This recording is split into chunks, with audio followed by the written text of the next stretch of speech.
ఉగ్గెట్టా పట్టాలో నలుగెట్టా పెట్టాలో లాలెట్టా పోయాలో ఎమ్మ ఓ రబ్బరు బొమ్మ లాలించేదెట్టా చెప్పమ్మా మొగ్గంటి బుగ్గల్లో అగ్గిల్లి సిగ్గుస్తే జావిల్లిని రప్పించాలయ్యో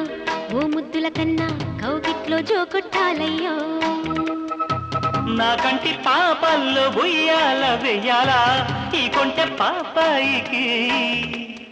ముందు మునుపు లేని ఈ పొద్దుటి వెన్నెల ఆవిరిలో ముద్దు మరిపాలన్నీ పండించేదట్టాగో ఇక ఏ పేరు పెట్టాలో ఇన్నాళ్ళు ఎరగని ఈ కొంటె చక్కిలి గిద్దల ఉక్కిరి బిక్కిరికి పొద్దు